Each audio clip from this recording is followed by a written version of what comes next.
Hi Gemini, it's Jen here. I'm doing a mid-October check-in. So this reading is going to be a little less strict card interpretation and a lot more channeling. So if that's okay with you, let me know what you think. Oh, okay. Well, there we go. Those jumped out. So just a reminder about a few astrological things going on. This one wants to come out too. In October, on the 1st, we had that full moon in Aries. On the 14th, Mercury officially goes retrograde, but it's been retrograde all of October. Of course, we're in the sign of Libra when we start October and have the Libra new moon on October 16th. Then Venus goes into Libra on October 28th. And I know I'm not an astrologer. I know enough to be dangerous. I sort of take what I'm seeing and then go with my intuition. This is not by the book. So if you want to learn traditional astrology, listen to someone else. I think relationships are going to be highlighted for everyone with this Libra, Venus in Libra.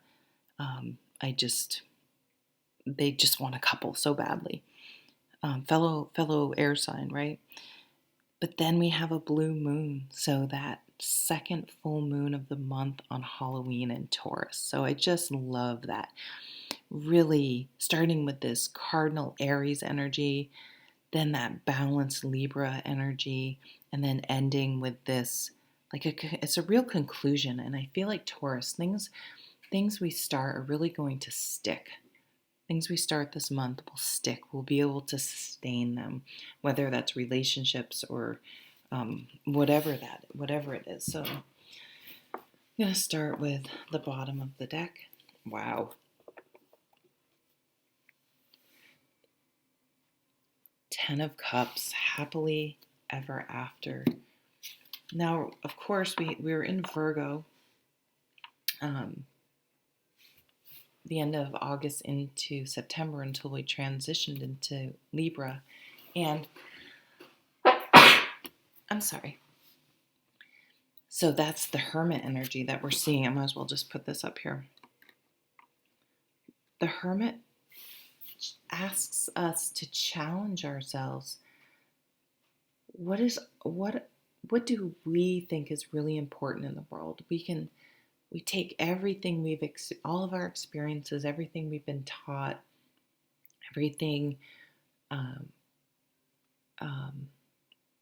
just all of our experiences, and we go within and we have to really examine them and think, why do I feel so strongly I want to get married?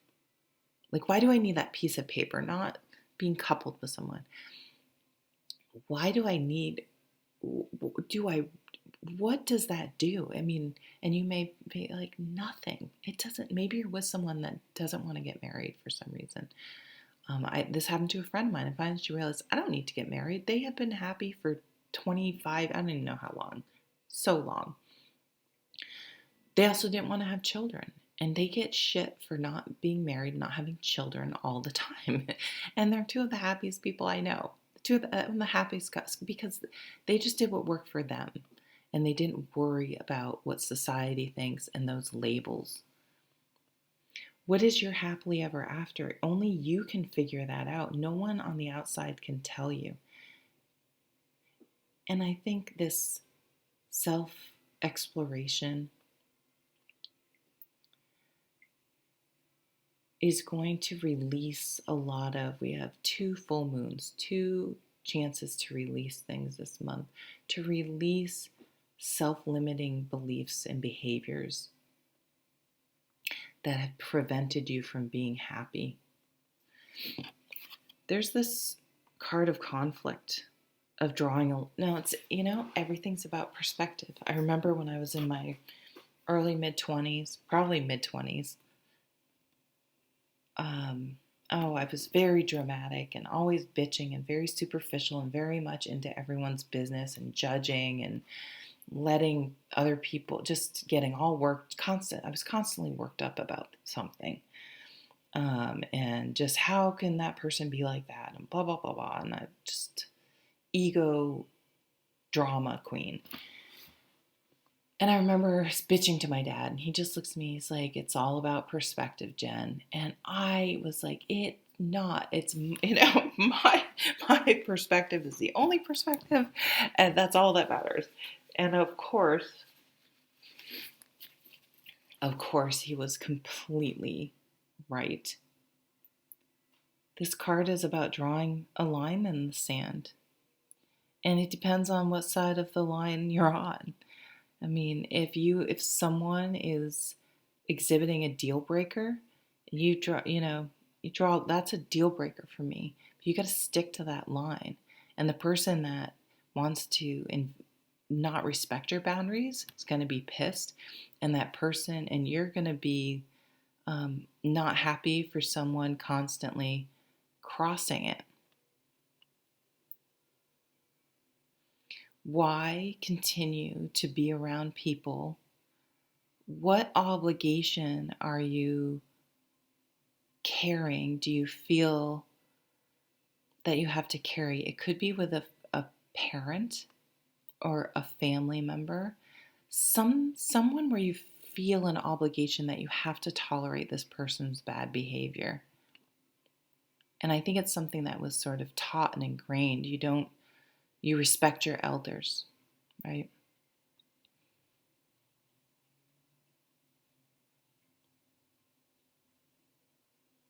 Not wanting that sort of drama in your life, recognizing it in yourself, balancing out. Libra wants to couple, but it wants things to be balanced. It looks at all different angles. In that way, it can be codependent because it can be so sympathetic or empathetic, I always get those mixed up, to someone else that they can forgive bad behavior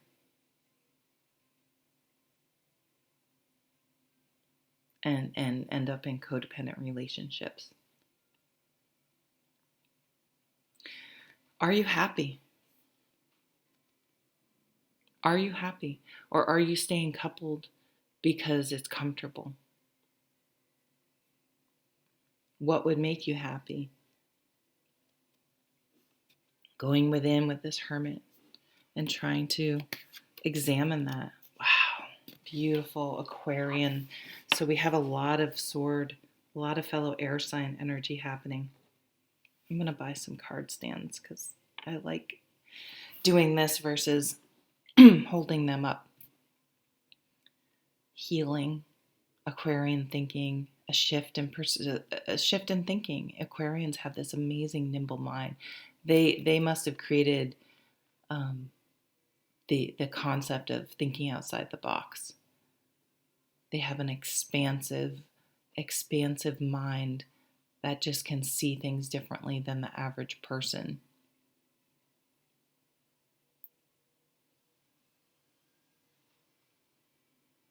I'm seeing like the cosmos, space, the universe. Perhaps you're having some pretty expansive thoughts about existential thoughts about what does this all mean? Taking a really high level perspective in the sense that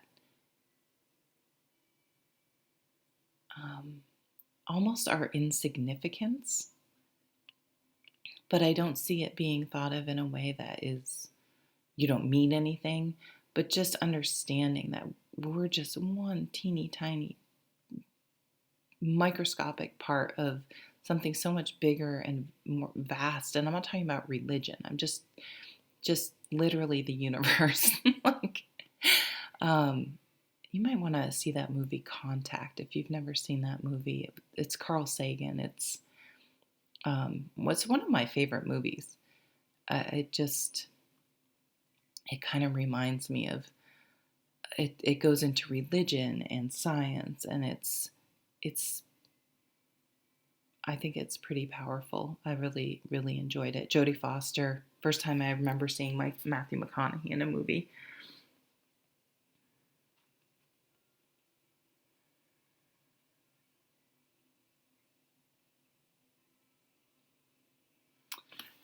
Healing, dreaming. Okay, it's weird. I was like, why am I bringing up specific movie stars? Maybe you'll meet a movie star. Maybe you'll become a movie star. Maybe that's something you want to do. Um, you may go viral. You may study astrology.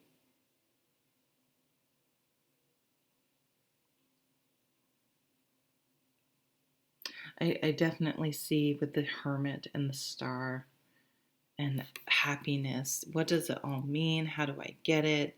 And release of conflict. And also we have the devil. So releasing the way you're going to achieve this, your happily ever after, whatever it is by confronting your inner demons and the places you allow drama and conflict into your life, and your boundaries, setting boundaries, releasing some people, but also looking at your part in those conflicts, and places where you may be actively, whether you think you are or not, participating in perpetuating drama.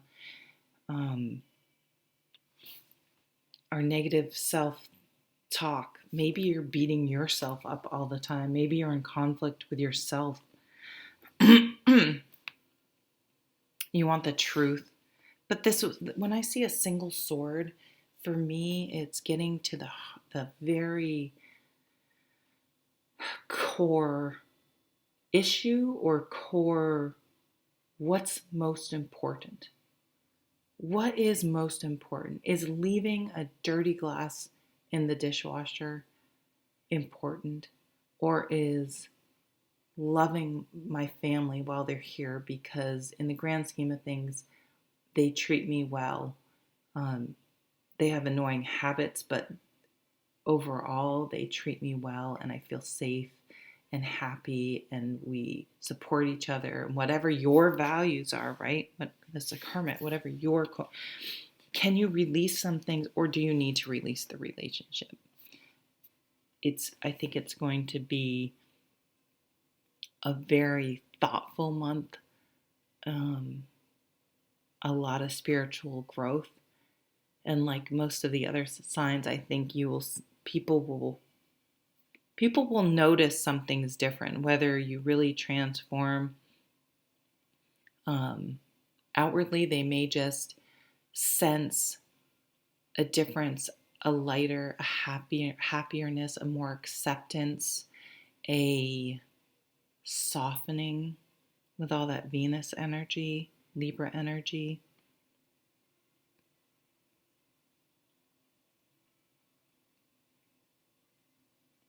You may witness this with someone else. Someone may make amends. I'm getting a strong AA vibe.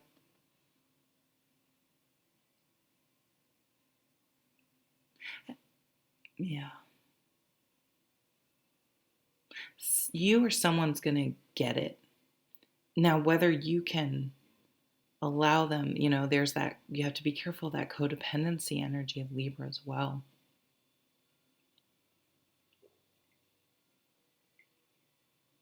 I see some of you being very secure, and you're not happy that things went the way they went, but where you are now, you're good, and you're feeling hopeful and excited about moving forward in some area as well. So that's this star, I'm healing, but I feel more confident in myself. I feel more sure of who I am in this world and more sure of where I'm going. But basically where I'm going is living each day happy. So here's that one day at a time. But I don't think for most of you, I think the AA thing is probably someone in your life, but you are transformed as well on some level in a similar way for maybe a different reason. You went about it not through an AA path, but you still shared your own awakening. And yeah, I just feel like you're hopeful, and you just feel wiser and calmer and more grounded. So we have that Taurus energy at the end, grounding things, making things stick, staying calm, staying grounded, less control. The devil's a very controlling energy, not trying to control things anymore, just allowing things. And it's really freeing. Okay, Gemini, thank you for watching. Have a great October. Take care.